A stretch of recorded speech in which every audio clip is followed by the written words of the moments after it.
இன்னும் சொல்லப்போனால் என்னுடைய டைரக்டர் கேரியருக்கு ஒரு வேர் ஆணிவேர் மாதிரி சொல்லலாம். ஓகே, இதை நம்ம பண்ணுவோம், கேஷ் பண்ணுவோன்ட்டு என்றைக்குமே நினச்சதில்லை. ஏன்னா அந்த படத்துக்கான எதிர்பார்ப்பாகட்டும், ஆடியன்ஸ்ட்டு அதுக்கு அதோட எக்ஸ்பெக்டேஷன் எல்லாமே ஒரு வேறு லெவலில் இருக்கும். ஹாய் ஃப்ரெண்ட்ஸ், வணக்கம். Welcome back to Tamil Mithran.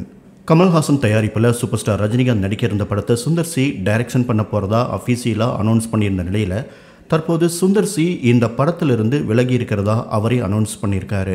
அவர் இதுக்கு என்ன சொல்லியிருக்காரு அப்படின்னா, என் அன்பு ரசிகர்களுக்கும் நலம் விரும்பிகளுக்கும் மிகவும் கஷ்டமான மனசுடன் ஒரு முக்கியமான செய்தியை உங்கள் எல்லாரிடமும் பகிர்ந்து கொள்கிறேன்.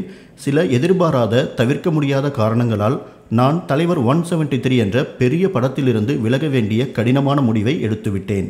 சூப்பர் ஸ்டார் ரஜினிகாந்த் உலகநாயகன் கமல்ஹாசன் கூட்டணியில் உருவாக இருந்த இந்த படம் உண்மையிலேயே எனக்கு ஒரு கனவு மாதிரி இருந்தது. வாழ்க்கையில் சில நேரங்களில் நம்முடைய பாதை நம் கனவுகளிலிருந்து விலகி போனாலும் அதை ஏற்றுக்கொண்டுதான் ஆக வேண்டும். அவர்கள் இருவருடனான நட்பு நீண்ட நெடியது.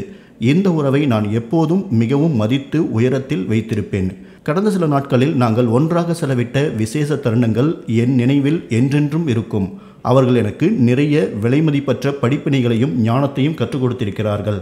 அவர்களின் உத்வேகத்தையும் வழிகாட்டுதல்களையும் தொடர்ந்து தேடி நான் என் வேலையில் முன்னேறுவேன். இந்த வாய்ப்பை எனக்கு வழங்கியதற்காக என் மனதின் ஆழத்திலிருந்து இருவருக்கும் என் நன்றியை தெரிவித்துக் கொள்கிறேன். இந்த செய்தி ஆவலோடு காத்திருந்த சிலரை ஏமாற்றியிருக்கலாம். அப்படி ஏமாற்றம் அடைந்தவர்களுக்கு என் மனமார்ந்த மன்னிப்பை கேட்டுக்கொள்கிறேன். இந்த உறுதியை மட்டும் நான் உங்களுக்கு கொடுக்கிறேன். நான் தரமான பொழுதுபோக்கு படங்களை தொடர்ந்து கொடுத்து உங்கள் உற்சாகத்தை குறையாமல் பார்த்துக்கொள்வேன். உங்கள் நிலையான ஆதரவிற்கும் புரிந்துணர்வுக்கும் ரொம்ப நன்றி. இது எனக்கு மிகப்பெரிய விஷயம். கூடிய விரைவில் உங்களுடன் மேலும் பல நல்ல நினைவுகளை உருவாக்க ஆவலுடன் காத்திருக்கிறேன். அன்புடன் சுந்தர்சி அப்படின்னு சொல்லியிருக்காரு.